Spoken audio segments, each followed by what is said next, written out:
Hey guys, welcome to the Midwest Input. I'm Zach, and today I have with me Mr. Stub Boyer. How's it going, Stubby? Not too bad, Zach. How about yourself? Good. So today we're going to talk a little bit about racing. And you're my first hobby stock driver that I have on here. Yep. And we're going to kind of see how your operation goes. So how long have you been racing? I've been doing this for I'd say about 7 years now, give or take. Yep, 7 or 8 years, basically all on your own. Yeah, it's pretty much all on my own. I have Dad help me once in a while, and that's about it. Yeah, one-man crew here. Yeah, it's something. Yeah. So you bought your first car, or you started off in a Hornet car when you were about 13. You want to talk a little bit about that? Yeah, actually, that's when Dad started selling all his hobby stock stuff because he was thinking, I'm not going to have the boy racing. He's going to stay away from it. So yeah, little did he know. Yeah, little did he know. And actually, the guy he was selling it to, he's like, well, would you do some kind of trade, too, on top of it? And Dad's like, well, I don't know. And I'm like, well, what do you got? And he's like, I got this Hornet car. And I'm like, do it. Let's do it. Yeah. And he's like, all right. So we did it, and it was actually an old Corsica. And it was something. And it took it out there, and we actually ended up picking up a win with it. And I was like, oh my God, it was just an automatic car. It was something. And the Hornets back then, they were a little different. They were like, you didn't even really have to. Did you even have a cage in the car? I know now they have like really strict rules on. You gotta have a racing seat, you gotta have a racing helmet. But I knew a guy back then who wore a helmet, no neck brace, no gloves, car seatbelt. So how was your car? Well, Dad was pretty worried about the racing equipment, so he had me in his old racing stuff. I had a helmet. I just had a regular seat in it, just a regular seatbelt. The cage was bubble gum pretty much, so you never wanted to roll in it, but yeah, that's what we started out in.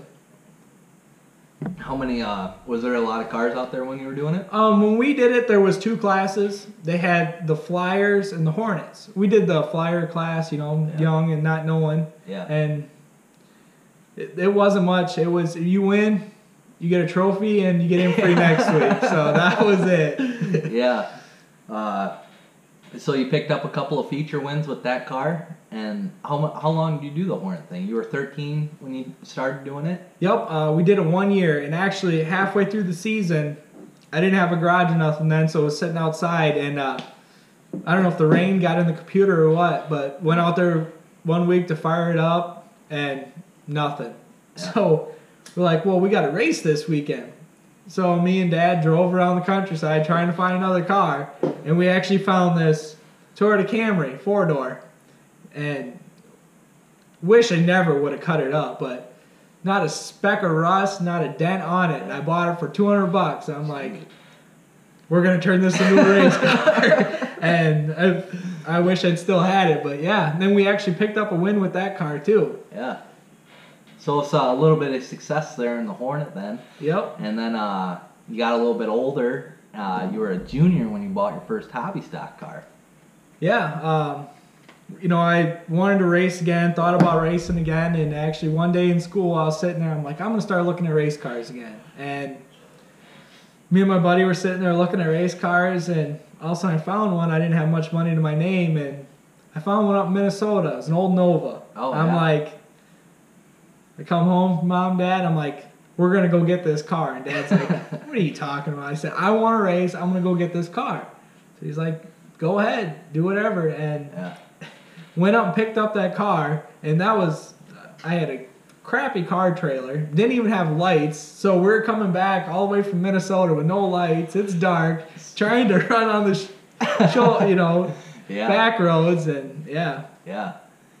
So how'd you... so you got it back or whatever, and then what were you were running the Nova? What were you were just running the hobby stock, open motor? Yep.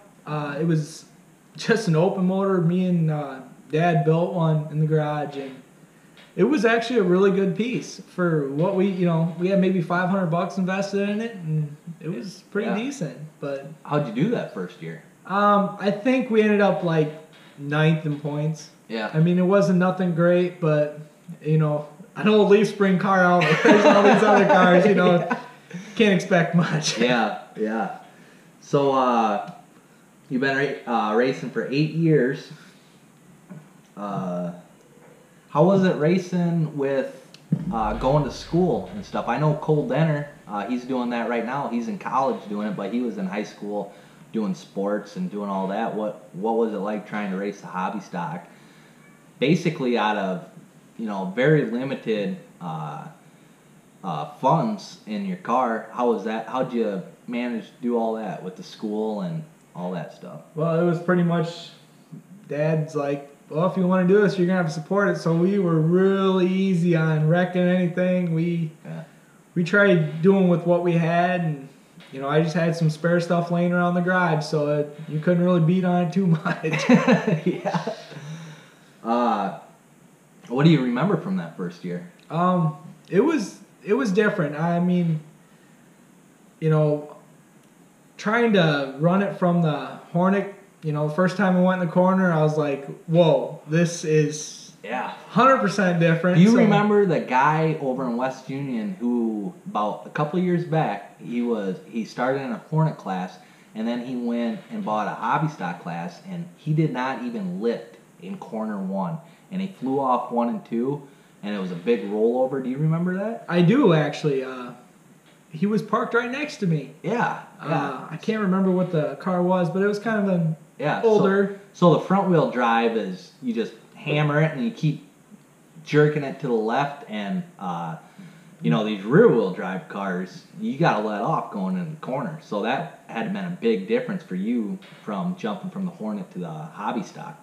Oh yeah, it was. It's they always say you're going left all the time. You go more right than left. Yeah. I'm telling you. You pretty much haven't taken a year off from that first year in hobby stock in high school. You've been racing on limited funds here. What's a week like over here at the Boyer Garage? It's nothing too impressive. I'm just out here every night after work and fiddling around, trying to get the car going. It's been a little slow this year, with just having a kid and everything, and we don't have much of a garage, as you can tell. Yeah. It's good enough for what you got going on here. It's big enough to get your car in here and do a little of this and that, and this feels, coming over here, this feels more like an old school, the way they used to do it back in the day. You have a garage here, and you kind of do it a little bit here and there by yourself. So how are things going here? They're going really good. I mean, we got the new firewall and everything in, so we been kind of behind a little bit, and then like I said, after just having this baby now, we're funds are a little bit tighter than what they were, so we're doing our best to try getting out there. We're probably not going to make out opener, but we're going to be out there eventually. Yeah, you going to do the pink and white? I did think about that. There will be some pink on the car. There always is. Yeah, that's definitely your style right there. Always got to have the pink on the car. But we haven't totally decided what the car is going to look like, but there will be. Yeah. You just going to outright paint it, or you can get it wrapped or anything? No, I will outright paint it. I mean, it's mostly what I always do. And actually, I usually don't even have an air compressor, so it's just all spray paint is what I always do. Yeah. There ain't nothing wrong with that, dude. No. So you did the B mod for 1 year. How'd you decide to do that?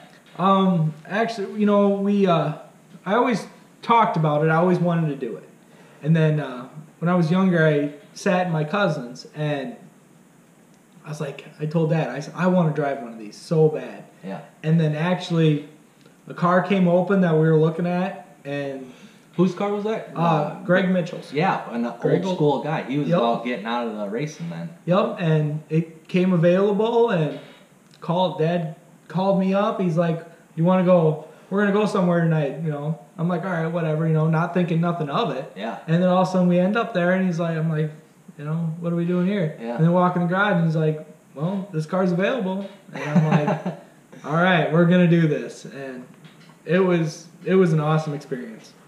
Yeah, the thing with B-Mods, I was talking to my old man last week when we were doing this here, and you kind of got into it if you're going to get into B-Mods, it seems like you need a big pocketbook if you want to be competitive and upfront with the way the technology is going, and they're really expensive cars. So was that one of the problems that you faced when you jumped up into B-Mod? Yeah, we still ran old tires. We ran everything old. It was a turnkey car, and I went out there for the experience, and we got bent up a little bit, and then by the end of the season, the car got a little too far gone, and so I was just like kind of pricing out what it'd cost to get this thing fixed and get a new car out there, and I'm like, yeah. I couldn't swing it, so we Yeah. decided to go back to our hobby. Yep. It's tough when you're on limited funds and you're kind of running, it seems like most of the people that I talk to, they have a good solid 4 people around them. And you're basically, other than your dad, you're doing this by yourself. And it's tough, with having a baby, and you're a mechanic, right? Yep. You're not going to get rich being a mechanic. No, not unless you own your own shop. Yeah, so... But every time you're out there, every time we've raced, it's always been fun. You're always a clean driver, most of the time. Yeah, there's been a few incidences. No. We ended up meeting that first year. I was running hobby stock, and how we met was we ended up getting into an accident together over in Decorah. We sure did. What the hell was I was trying to, it was right off the restart, and I was trying to get under Dwyer, which you don't do that, not with Dwyer. So he came down on me, and he ended up pushing my nose to the infield, and he counter steered, and then I'm going towards the grandstands, and then here come around, I see this white bumper coming right for me. Ended up destroying your car. It sure did, and I don't know, that night we had I had my backup car. I ended up having 2 cars that year, and it was kind of my backup car, and I was like, well, I'm gonna take it down to Decorah, and I knew we didn't have a lot of power. We started in the back, and so all of a sudden on that restart, everybody kind of shuffled. So I was like, all right, I'm gonna take advantage of this, and I just shot around the outside of everybody. Yeah. Well, little did I know why they all shuffled, and all of a sudden I'm about to the flag stand, and out of nowhere this car comes flying from the infield towards the wall, and we met in the middle. Yeah, I think after the races there, I was walking by because I didn't know who hit me right away, and then I was walking by, and your car, the whole front end was like up like this, and I was like, oh, I wonder who this guy is. And then we ended up meeting later that night, and been friends ever since. Doing this by yourself here, what's your biggest accomplishment that you can look back on and be proud of? Actually, we haven't had the best stats ever. We've fought a lot of hard races. We don't have the good equipment. We don't hardly ever scale our car because we actually just got scales now. Yeah. We're a little bit behind, but I've had a few heat race wins. I've been up there in the top 5 a few times. My biggest racing was with my old car, and we went down and did some IMCA racing. Yeah. And then you were pretty successful down south. Yeah, we had actually, that car was really good in IMCA. Yeah. We went down to the Yankee. We got second after a long race. I mean, we didn't qualify that night. The night before, we had some motor problems, and then we started in the back of the feature, and we were about 3/4 of the race done, and all of a sudden, it was a caution, and there was a guy standing alongside the fence, and he said I had a flat tire. So I'm like, so I pull in, and then turns out I didn't have a flat tire. Well, what the fuck? I He's know. just trying to get you off the track or what? So I go back out there and I'm in last again, and I'm like, I was mad, and it was hammered down, and we came in second by just a little bit. We figured if we had about 4 more laps, we would have maybe caught him. Or went to win in, you know? Yep, or went to win in, but, you know, not knowing, I did it, and yeah, but we ended up second that night, and that was huge for us. It was actually kind of weird because we went into the barn, and they started pumping cars, and I was like, oh, God. Oh, I remember you telling me this story. Yeah, and they're like, all right, we're going to pump you tonight, and I'm like, oh, God. So the first guy goes, and I don't remember who it was, but he pumped high, and all of a sudden they're like, whoa, what's going on here? And they're like, well, this is like a brand new crate, so I don't know why it's doing that. And they're like, okay, that's fine. Well, he pumped my car, and we barely pumped 8.5. Yeah. And the tech was pretty much laughing at us. Yeah. And so that was huge for me because I'm like, I felt like an idiot there. I'm like, yeah, I know we don't got much power here, but we did what we could. Yeah. But I was really proud of my car. I mean, it was awesome. I've seen you, dude. I've seen you do stuff out there, handle, you know, what you got here. I always thought you were going to, I say it to this day, is you're one hell of a good shoe.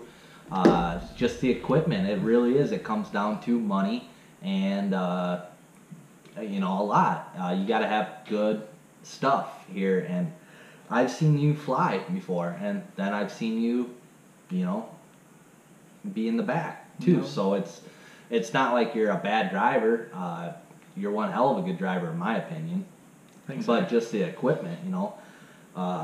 So you go down south. Do you go to Super Nationals? No. I always thought about it, but I knew our equipment wasn't going to be good enough. Yeah. So I enjoy what they do. I love watching what they do. I mean, they put on a great program, but yeah, I never felt like I had a strong enough car to compete there. Yeah. Well, you came up to that B-Mod special when you were running B-Mods. That was pretty fun. We were talking to you there a little bit, and I thought you were getting the car figured out there for a while, and then you ended up coming back down here to Hobby Stock, which is a great class. I love Hobby Stock. I really do. Yeah. It's a fun class if you are on a low budget. It really is. It's all stock suspension, so it's just guys out there beating and banging fenders. It is. So why do you love this sport? Why do you keep doing it? Actually, when I was both my parents have raced. They were both racing, so I grew up around cars, and when I was real young, my parents took me to a sprint car race, and I don't really remember it, but when they took me there, they said I was right down the fence. Just when the cars were going by, I was just having a heyday. Hair was blowing, and they said they kind of knew right then it was already in. Yeah, dude, it gets in your blood, and it's hard to get out. It is. So when you go to the track, we were talking a little bit about this with Jeremy, more of like the feeling, like, so you get all ready to go in, you strap in. Do you get nervous down staging at all? Yeah, when I'm sitting staging, I feel like I'm going to puke. Yeah. And I'm sitting there and I'm like, oh, man. I don't know if a lot of the guys I talk to just don't want to talk about that, but, like, it happens a lot. Like, people they get butterflies in their stomach. Even the manliest men do it. So you're down there and staging and get a little, but does it go away when you get up on the track there? As soon as you come up on 4, it's like it just disappears, and then you're just wide open. You know, it's complete change. It's crazy. I don't know what does it, but it's crazy. Yeah. Well, the adrenaline starts flowing through you, and you're not thinking about it, and it's great once you're side by side with somebody. Once that green flag drops and pedals right to the metal. Yep. So what's your week like? Well, it's a little different now, but usually it's work. Get up at about 6:30, go to work, work in the shop till about 5:30, get home, work in here till about midnight, and then grab a little snack and go to bed and do it all again the next day. Yeah. Do you have like a set schedule during the week? Like if you're gonna do a certain thing on Monday or Tuesday or. I think now it's going to start changing a little bit. Before it wasn't, but with the kid now, I think Monday and Tuesday will be, working on the car, and then Wednesday I'm going to start taking off, and then that's, time with the kid. Yep. And then we'll go back and get everything ready for Thursday and Friday. Yep. So are you setting up an IMCA car or strictly USRA, or are you going to do both? It's going to be... Thought about doing both, but we went straight USRA this year. We went with the aftermarket firewall, and turned out great. Big shout out to Chris Adams over there at Adams Chassis. I mean, he's helped me with this car so much already. Yeah. And yeah, so we kind of, in a way, got forced to do this because our firewall kind of got smashed last year at the end of the season. But yeah, we're all USRA this year. Yeah. So mainly just West Union and Decorah. Yep, that's what we plan on. I'm not big on big tracks, so I doubt I'll hit Mason City, but you never know. It might come up. Yeah. And with the kid, it's probably hard running 3 nights a week, Yeah, I think that's going to really budget us, got to spend some time with him. How's your girlfriend? She support you the whole way? Yeah, yep, she is all for it, and she's really good about it. She watches the kid after work because she knows I need to work in the garage. Yeah. But if there's something comes up, Yeah. We plan on getting married this year. So that'll be... Congratulations, buddy. Thank you. That's kind of another little budget we have to work around. But Yeah. So in this car, you got a crate motor in it right now. You did run the open motor for a while. Do you have a preference? Do you like one over the other? Or? I like them both. I really do. I felt like when I was more IMCA that the crate was the way to go because it seems like their tracks, it slicks off and it's just so much better because when I had the open motor down there, it would spin the tires so much. But I don't know, around here anymore, I like the crate. I know it's very competitive.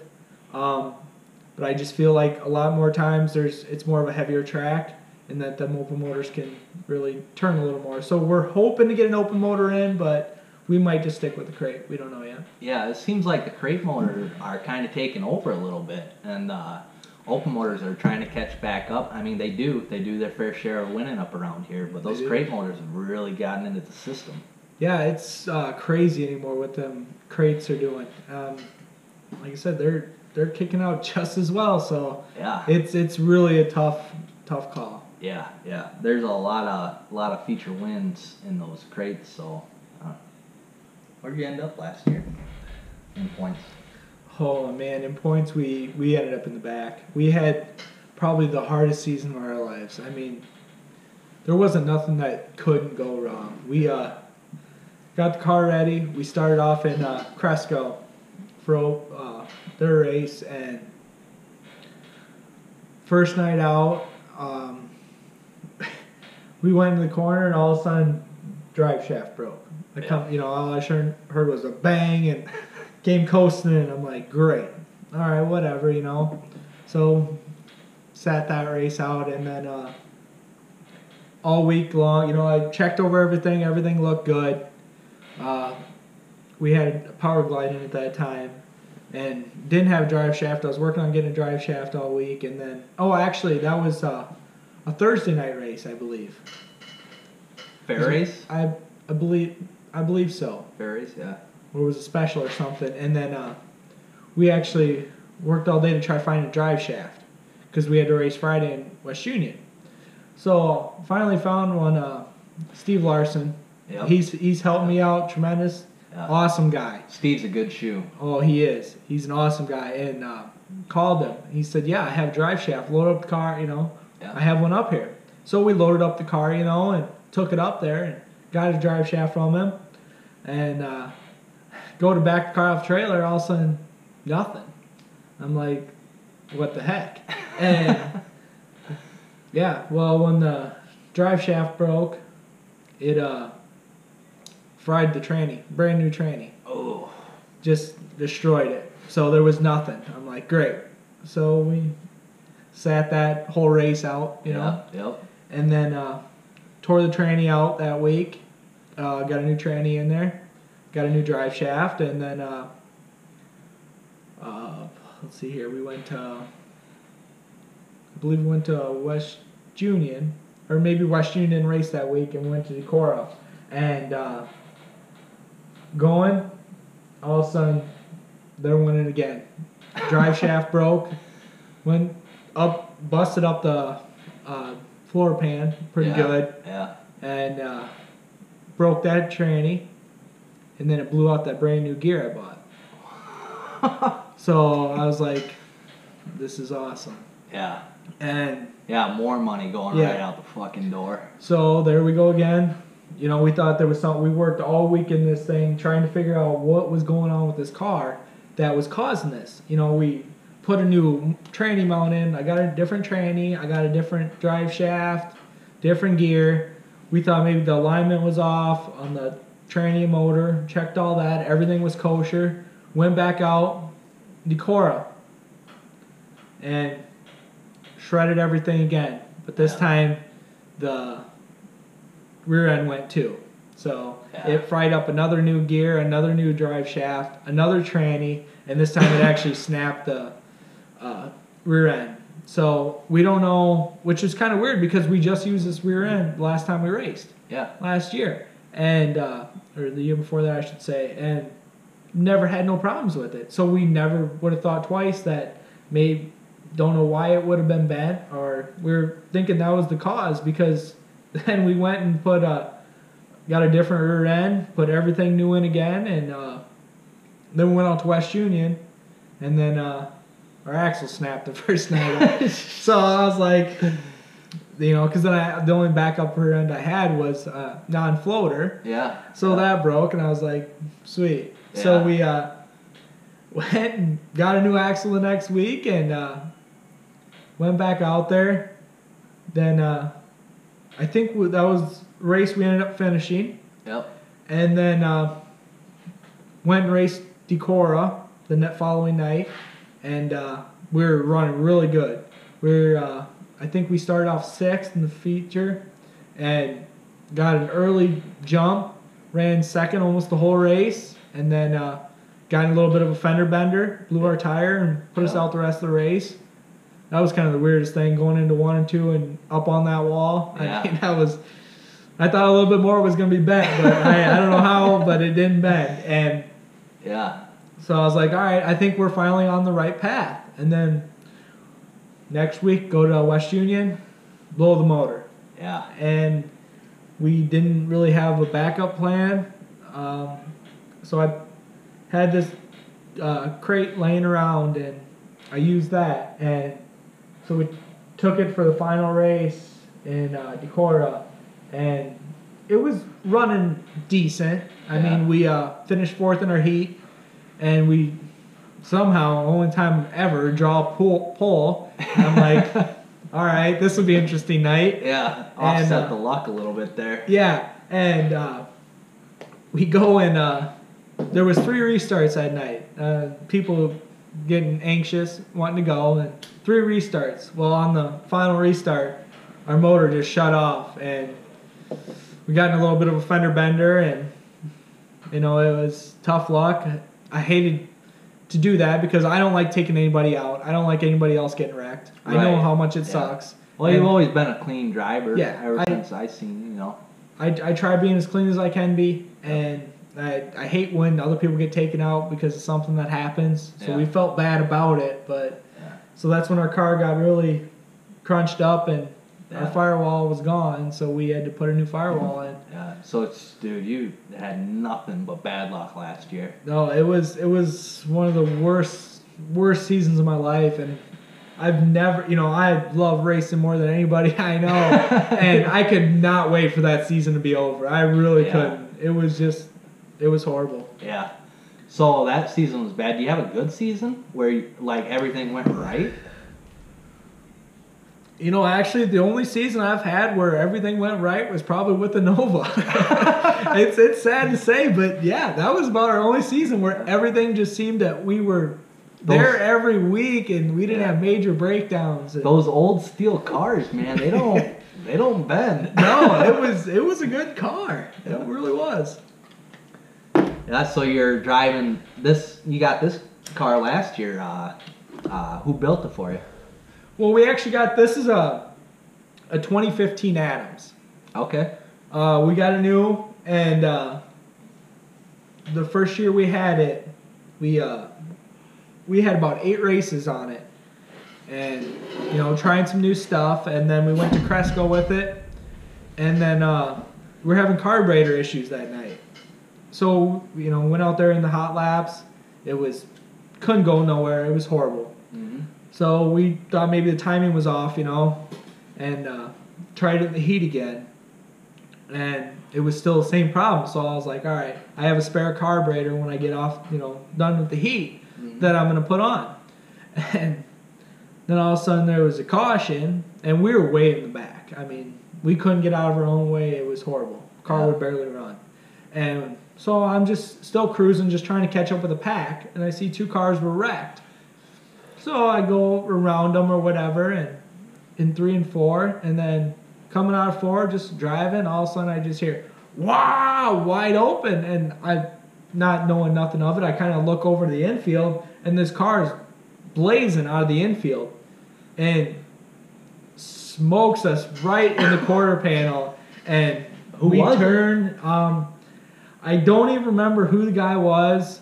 It was. I guess you don't have to say the name. I don't remember who the guy was, but yeah, it took us for a loop, and it turned our car, and we barrel rolled about 5 or 6 times down the front straightaway. And dude, some of those guys out there, they get fucking crazy. Like, hammer down, don't lift. How many times have you rolled? That was my first ever roll. And it's crazy to think first ever roll was under a caution.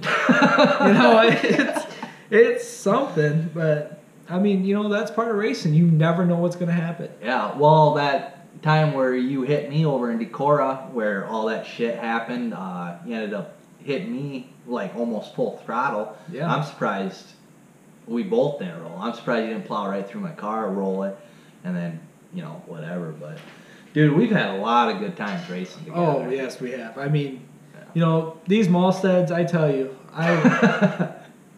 knowing him right away and then getting to be around his family, they are some good people. They'll help anybody out. They're guys you want to talk to at the races. Yeah, they really are. Well, when we met, we became friends right away, and then you met my brother, and you've been a family friend since that, and we love talking to you, and I love racing against you because I know you ain't gonna do nothing, stupid. I always know where you're gonna be at or whatever. We've always raced each other clean. We've gotten into a few little messes ourselves, but hey, man, that's just racing. Yeah, it is. You got to come off the corner a little bit faster than you were that one day. Yeah, when you accidentally, drove right through my back quarter panel. Yeah, I was hammered down.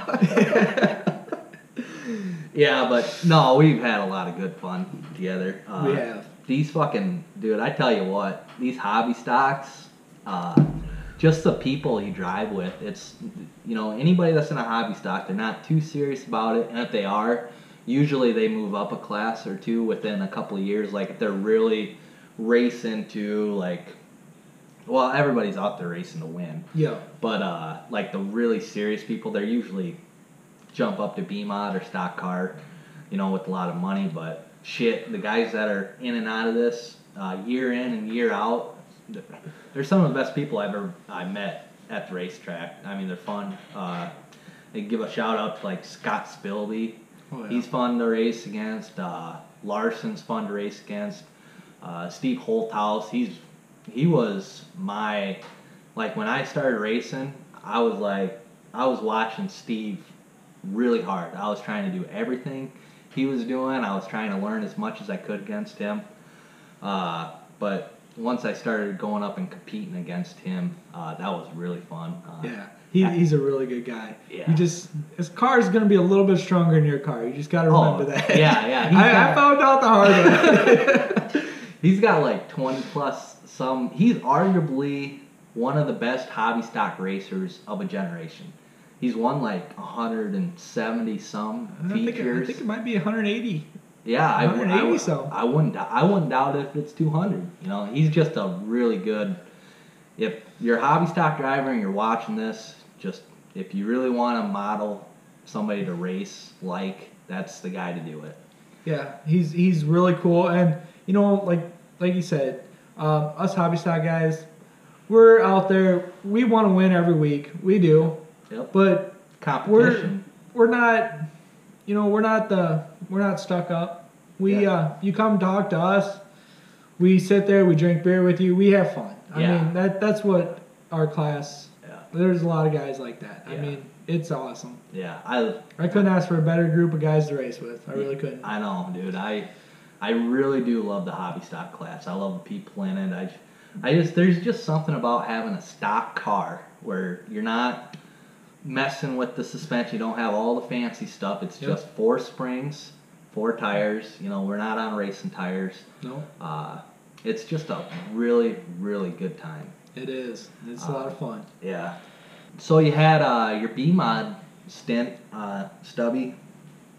You got any good stories about that? Yeah, I've had a few. You know, B-Mod, like I said, B-Mod was a fun class. It was a really good class. I wish I could have stuck with it more. But like I said, you know, money's hard, and you know it's tough. Yeah. But with the B-Mod too, it's like it's intense, dude. It's like the angles. It's like it's an everyday job to keep a B-Mod up. You have to be really good at math, and math was not one of my good subjects.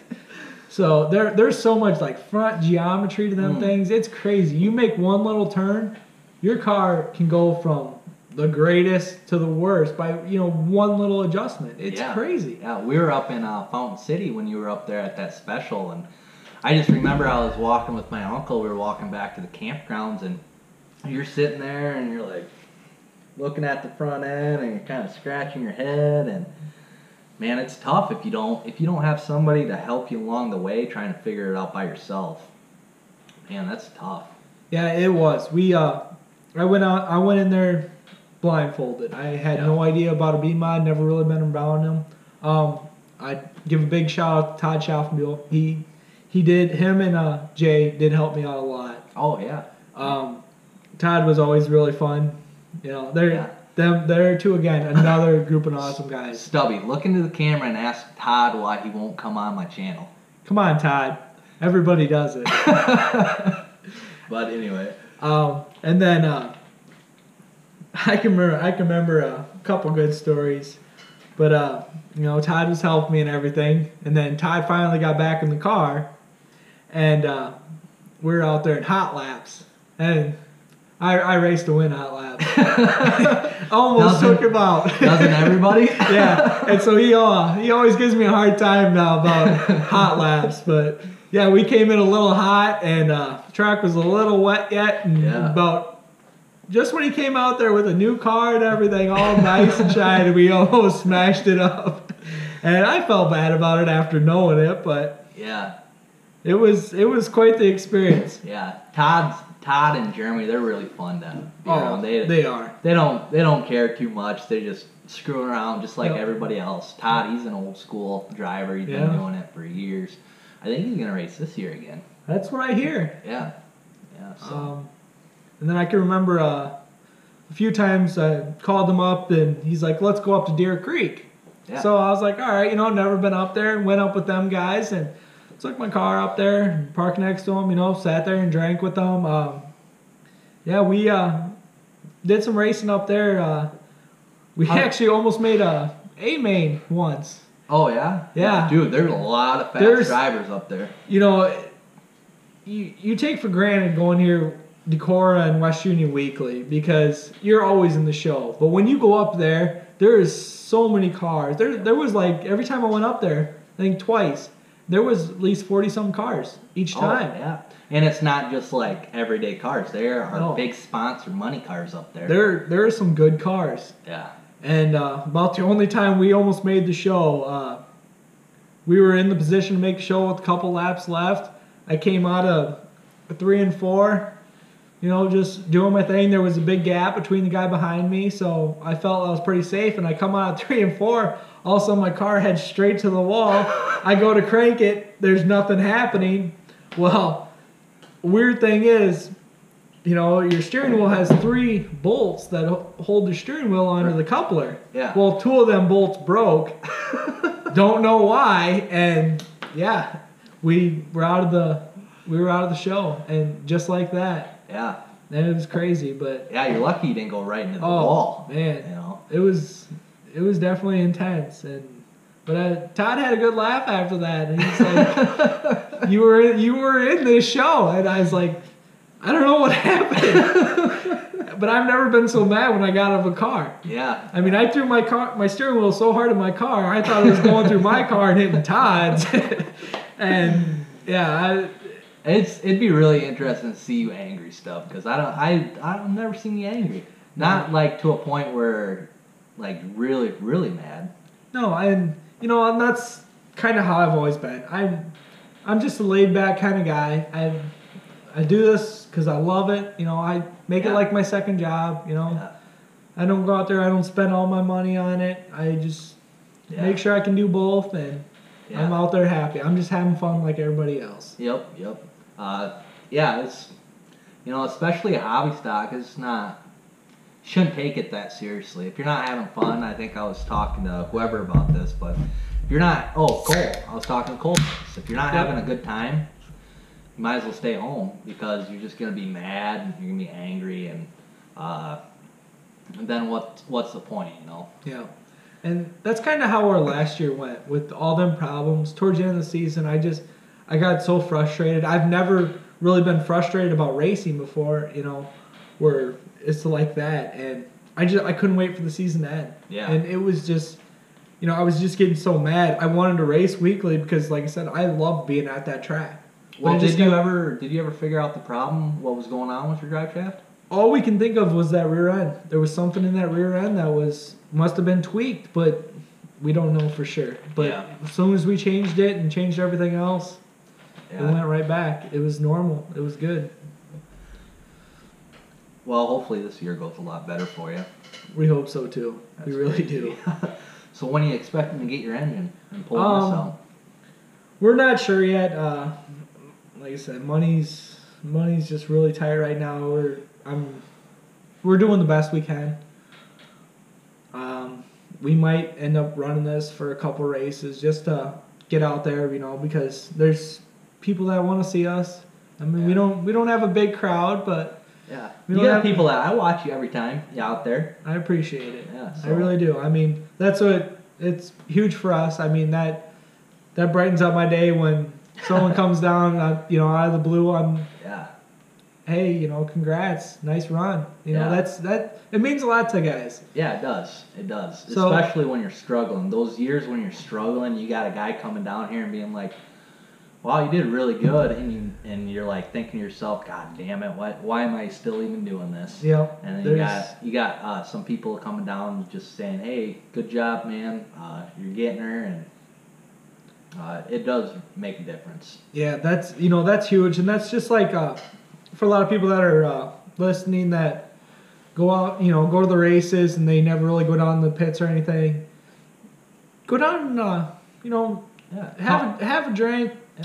Talk to the guys you support. I mean, it really does mean a lot to them. It's awesome seeing all the fans you do have. Well, one of the reasons I started this channel was because you get up in the grandstands, you hear a lot of booing to people, and I'm not really one for booing unless you really did something, or unless you really deserve it. But then there's I just kind of want to. I kind of want to give you guys a platform to let you guys the way I know you guys. You guys are great guys, and when you're struggling, you're struggling. When the car ain't working, it ain't working. But to really go down and get to know guys, it'll change your mind. It really will. Yeah, there's 95% of the guys down there are great guys, and they're just trying to go out there and have a good time. There's very rarely. I mean, there are people down there that are, I don't know how to put it. Yeah, we all know. Yeah, But for the most part, all the guys are really good guys. Everybody gets along for the most part. But yeah, I just kind of want to do this to give everybody a platform and let them know you a little bit more the way I know you guys. Yeah. Like, you're one of my favorite people to talk to at the end of the race. Oh yeah, I love coming down to that trailer. Yeah. Drinking all Lester's beer. Yeah. But yeah, just I just wanted to show everybody what you're doing and how you're doing it, and you're doing it by yourself, and just because you ain't winning every single race or whatever doesn't mean that people can't watch you and enjoy what you're doing and really give you a thumbs up on your way by. Oh yeah, I mean, like I said, it's huge. Drivers love hearing it, whether they say it or not. They really do. It's a big thing. And then, like you said about that booing, I don't know. I'm not the kind of guy that believes in that. Yeah. I mean, well, what is the reason behind booing? Yeah, the more you hate on stuff, look at what happened to Echo Valley. Look at what the track has turned into. And, the haters, that's kind of a bad word, but it's the word that I'm going to use is, I agree. You don't want to destroy people. You don't want to bring down like the track, the officials. They're doing the best job they can do for the most point. Everybody's trying to keep the show going. The drivers, it's drivers like you. Maybe not everybody in Iowa knows who you are, but drivers like you are what keep the track going. And Hobby Stock has had the best car counts for years. Now we're doing really steady. Yeah, and now they're doing some rule changes with the stock car. It's bringing that back up. Yeah. And I really think that they're gonna have to do something about these B mods to lower the costs. Or get an A mod class going on where these guys that like where you can move up, where it's not gonna break the bank on you. I agree, because like I said, I loved driving the B mod. I thought the B mod class was an awesome class, and it just kind of sucks that to be really competitive, you have to spend some money. I mean, don't get me wrong. I know there's guys that don't spend that much money and are competitive, but they're still spending. But they're when you're saying not spending a lot of money, you're talking like $20,000. People aren't spending $20,000, but dude, there's a point where you have to. It's for people like you and me. We don't have we're not making bank salary. No. To do that, it's like this year I'm not racing because I simply cannot afford it. You're doing the best you can with what you got. You're right. But to race a B mod, dude, I'm looking at 10, 15 grand. Yeah. I mean, you have to have a decent engine to compete. I mean, there's guys out there that are running around the back that are just running, but you can tell who's got money in a car and who doesn't, and it shows up on the racetrack. Oh, it does. And there again, I think it's awesome that the people that are doing it, don't have a lot of money and are out there driving. They're not fast. They're out there doing the best they can, what they can afford, and that's awesome. That's what the sport needs. There needs to be more people out there that just, if you don't have a big budget, just go out there and do it. Once you do it, you'll fall in love with it. You will, yep. Just give it a try. The adrenaline and the competition, dude, like it's I said, crazy. It's really hard, like, personally for me, not to race the last couple of years, but when you don't have money, you don't have the money, but it don't ever leave you. When you go to that racetrack, any race car driver that is not racing knows exactly what I'm talking about. Going to that track and envisioning you being out on it and competing, it just don't ever go away. It doesn't. It's something that's going to stick with you forever, and that's why I encourage more people to go out there and try it. Even buy a Hornet car. Yeah. Even get a Hornet car. Something to get started, and they're cheap. They're whatever. But yeah, get more people. I want to see a lot more people out there. Yeah, I mean, you don't have to worry about going out there and winning all the time. I mean, just go out there, have fun, because I don't know, I feel like racing's putting on more of you have to spend money to race. You have to spend money to race. It's getting that way. And really, just even if you don't have a lot of money, just do what you can. Just go out there. You won't regret it. You really won't. Yeah. You'll have the time of your life. Yeah. Well, this has been awesome, Stub. Every time I talk to you, it's been awesome. Oh, it's been a good time. I want to give a shout out too for my bad. Yep. all my sponsors that have helped me so far this year, and then there's more room on the car that if anybody feels free that wants to get a name on a car, I'm not like a guy where you have to spend a big budget to get on my car. I tell you what. Yeah, if you just want to be a part of it. If you're around. Yeah, I'd love to help you get your name out there. Get your name on the car. Give a shout out to Jay's Automotive. Bushman Trucking helped us out. Bushman Custom Farming. Also, Skinny Ike Mowing. He does custom mowing. He was a big help too. My fiance's mother, she does in-home daycare, Little World Daycare. She's an awesome lady. They helped me out tremendous. Also, a big thanks to Mom and Dad. I really couldn't do it without them. It's huge. My fiance, she helps me out a lot. I mean, she yells about it, but I can get her out here once in a while to help me out. But you were actually wasn't she thinking about racing here before she got pregnant? Yeah, that was I have a old car up at the house yet that we talked about getting another car out there, and I don't know, maybe one day she might make her appearance. We'll see what happens. Yeah, that'd be really cool. But it's definitely a family sport. Oh, it is, and I'm sure the little guy, he's gonna be wanting to go, but it'll at least be a year before I'll let him go to the track because just safety reasons. But yeah, I'm sure he's gonna love it too, and growing up with everybody, he's gonna race car driver. Yeah, he's gonna meet a family that he has no idea about yet. I mean, racing is one of the biggest families you'll ever see. I mean, even if you don't know a person at a track, they're willing to help. I mean, it's like a big family. Yeah, it's one of the greatest families. Yeah, it's a second family. That's another reason why people love it is because we're all in this together. You gotta keep it going. Gotta keep supporting your local tracks. You really do. Yeah, you do. So West Union is really cheap. There's really no excuse not to go if you like racing. It's $5 to get in. Yeah, it's great. They put on a great show. They do. They really do put on a great show. Yeah. So is that everybody there? That's everybody. All right. Thanks again, Stub. Yep, no problem. It was great doing this. Yep.